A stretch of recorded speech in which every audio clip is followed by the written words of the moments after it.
Alors on me demande comment faire pour ne plus avoir de pensées négatives. Alors c'est tout le sujet de mon livre, hein, qui fait quand même presque 500 pages, mais je vais vous donner 2-3 clés. Il y a quelque chose qui s'appelle la neuroplasticité du cerveau, c'est-à-dire que nos neurones elles peuvent se refaire. J'oublie un élément très important, la neuroplasticité pour changer ses pensées. Eh bien c'est exactement la même dans le cadre de la douleur chronique. Pour modifier les pensées qui sont négatives, quand on a des pensées négatives, ça veut dire qu'on marmonne. Faut s'occuper, il faut tromper le cerveau.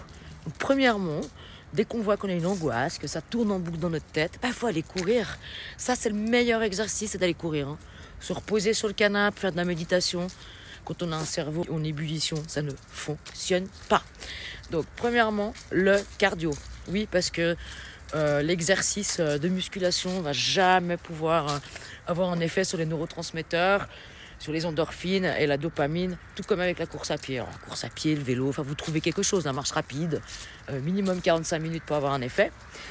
Deuxièmement, on doit changer ses pensées. C'est-à-dire que quand on a une pensée négative, par exemple, je vais dire j'attire toujours des hommes négatifs dans ma vie. Il faut arrêter de se dire ça. Il faut plutôt se dire j'ouvre la chance. Il faut changer ses pensées. J'ai mal. Non, j'ai pas mal en fait. Il faut changer son circuit. Donc, remplacer les pensées, remplacer les mots. Mais pour ça, il faut s'occuper le cerveau. Il faut s'occuper. Il ne faut pas regarder des films glauques. Il faut regarder des documentaires, des films qui nous nourrissent. Voilà. Donc, la neuroplasticité du cerveau, c'est aussi l'alimentation. Parce que les gens, ils ont tendance à penser qu'on mange et puis que ça joue rien. Mais est-ce que tu manges en fait ? C'est ton carburant, quoi. Donc tu donnes une mauvaise essence à ta bagnole, elle tombe en panne, puis elle meurt. Le corps, c'est pareil. Et les gens ne se rendent pas compte à quel point notre intestin, c'est notre deuxième cerveau. Et ce que tu vas manger, ça va changer toute ta façon de penser, quoi. Tout est lié. Alors pour refaire les circuits dans le cerveau, il faut changer toute l'alimentation de base. Et puis il faut avoir un régime très strict pendant 2-3 mois. Ouais, je sais, c'est chiant, quand on est mal habitué, quand on aime les plats en sauce.